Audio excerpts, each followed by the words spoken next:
आखिर हम हैं कौन। बुद्ध के पास लोग जाते थे और बुद्ध से पूछते थे कि परमात्मा है। बुद्ध कहते थे कि कुछ सार्थक पूछो, कुछ ऐसा पूछो जिससे कुछ मिले।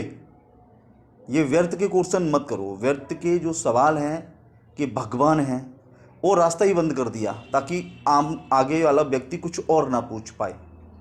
अगर वो कहते भगवान हैं, परमात्मा है, फिर पूछता अगर हैं तो फिर दिखते क्यों नहीं है। इसलिए वो पहले ही कदम पर रुक गए। बोला कि कुछ ऐसा पूछो जो सार्थक हो। व्यक्ति ने पूछा कि क्या पूछे, कि सवाल ये पूछो कि मैं कौन हूँ। सवाल ये पूछो कि मैं कौन हूँ। और मैं पूछता हूँ कि मैं कौन हूँ, तो बुद्ध कहते हैं कि अपना सवाल सिर्फ अपने से पूछो, दूसरों से पूछोगे उत्तर गलत हो जाएगा। समझ में आ रहा है ना। तो मैं आप लोगों से एक बहुत बड़ी बात कहना चाह रहा हूँ जो बहुत बाकी में है। सत्य कहूँगा, जो भी कहूँगा, कि हम यहाँ पर जेल में फंसे हुए हैं। ये जो पृथ्वी है, पृथ्वी लोक पर हम हैं, एक जेल है। मालूम पड़ती है हमें बड़ी, क्योंकि हम छोटे हैं। इसलिए ये जो गैलेक्सी है, जो एक पूरा ब्रह्मांड है, ये पूरा जो ब्रह्मांड को देखते हैं, जिसमें चांद हैं, तारे हैं, सूरज हैं, तमाम ग्रह हैं, पृथ्वी भी एक ग्रह है, और उस पृथ्वी पर हम वास करते हैं, निवास करते हैं, रहते हैं। कुछ थोड़े से समय के लिए आते हैं, 10, 20, 50, 60, 70, 80, 90 और 100 साल अगर जी गया तो चमत्कार हो गया। वैसे आज की पीढ़ी जो है 60, 70 से निपट रही है। इतने साल यहाँ रहते हैं और फिर यहाँ से विदा हो जाते हैं। नहीं पता चलता कि हम कहाँ से आते हैं और कहाँ चले जाते हैं। एक नाम निशान सब कुछ खत्म हो जाता है, बस रह जाती हैं यादें। क्या रह जाता है? तो सबसे बड़ी बात कि इतने बड़े सिस्टम में ये गैलेक्सी है, ऐसी अरबों खरबों गैलेक्सी हैं। इस पूरे स्पेस में अरबों खरबों गैलेक्सी हैं, और हर गैलेक्सी की अपनी अपनी पृथ्वी, अपने अपने सूरज, अपने अपने चंद्रमा हैं। आज हम इस पृथ्वी पर हैं, हो सकता है अगली बार कहीं और हो, कहीं और हो, और ना जाने हम हो ना हो। तो सबसे बड़ी बात कि मैं कौन हूं, कहां से आया हूं और कहां मुझे जाना है, ये सवाल आपको पूछना है अपने से। पुरुष लोगों को बोला जाता है पुरुष।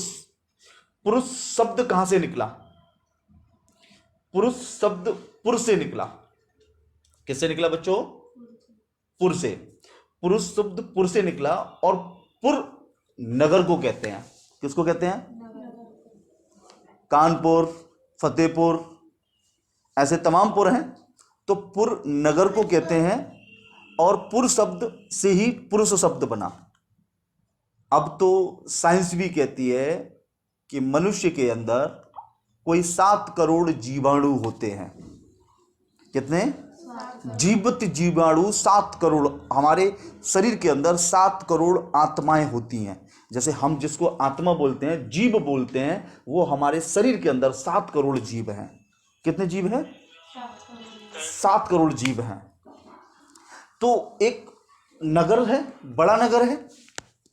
इतना बड़ा नगर तो अब बात करें फिरोजाबाद, वो भी इतना बड़ा नगर नहीं, 7 करोड़ लोग नहीं है वहां, लेकिन हमारे अंदर 7 करोड़ है। एक पूरा गैलेक्सी, पूरा ब्रह्मांड हमारे अंदर है।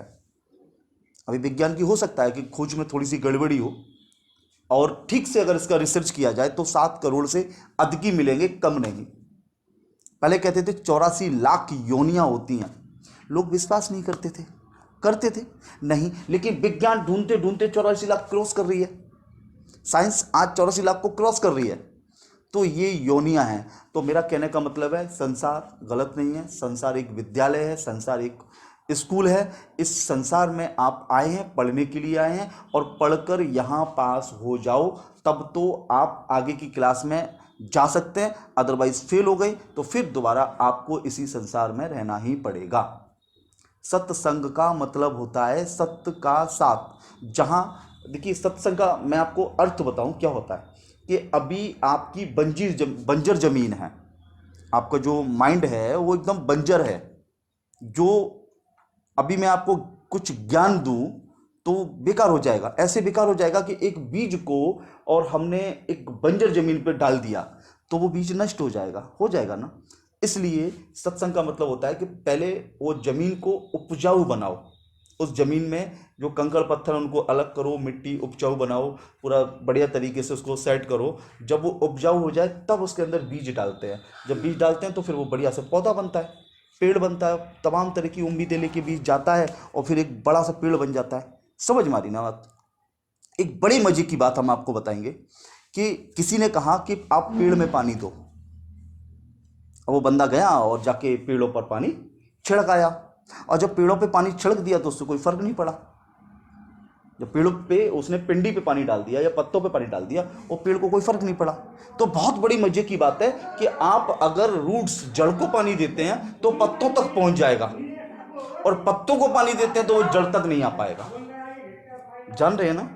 एक पेड़ को स्वयं पता होता है कि मुझे कितने नीचे जाना है, कितनी गहराई में जड़ें पहुंचानी है जहां से मैं पानी अच्छे से पी पाऊं। समझ रहे ना। लेकिन हमको पता नहीं है कि मैं क्या करूं और कैसे जी पाऊं। बस भाग दौड़ की ज़िंदगी में चले जा रहे हैं, चले जा रहे हैं, चले जा रहे हैं। और आजकल मैं उन पेरेंट्स से कहना चाहता हूं जो माँ बाप हैं, अपने बच्चे को औरंगजेब बना रहे हैं। कॉलेज, यूनिवर्सिटी, ये सब क्या कर रहे हैं? औरंगजेब बना रहे हैं, गुंडे बना रहे हैं, मवाली बना रहे हैं। वो अपने बच्चों को, वो सब सारे कॉलेज, यूनिवर्सिटी सब क्या कर रही हैं? ये थोड़ा सा मेरा विरोधाभासी वर्ड है, बट मैं बोल ही देता हूँ, क्योंकि जो कॉलेज में, यूनिवर्सिटी में बच्चे जाते हैं, वो वहाँ पर उनको पैसा कमाना सिखाया जाता है कि आपको पैसा कैसे कमाना है, और उस पैसे की होड़ में वो गलत करता है, सही नहीं करता। बन गया एमबीबीएस डॉक्टर। अब डॉक्टर बनने के बाद वो क्या कर रहा है? कोई गरीब मरीज वहाँ आया तो वो देख रहा है कि इसके पास पैसे नहीं, तो वो उसका इलाज नहीं करेगा। तो क्या औरंगजेब नहीं है? वो तो वैसे ही परेशान है और उसको और काटने की बात कर रहा है। तो मेरी दृष्टि में वो औरंगजेब है, वो गुंडा है, वो मवाली है, वो गलत है। प्रेम खत्म कर दिया संसार से। जानते प्रेम क्या? आज गौतम बुद्ध 2500 साल पहले थे, महावीर स्वामी भी उस समय पहले थे। अंत भी सिर्फ एक काम करता था पूरी भारतवर्ष में। ये जितना बड़ा भारतवर्ष आज है उससे कई गुना कई देश कट गए हैं, इस वजह से थोड़ा छोटा हो गया है।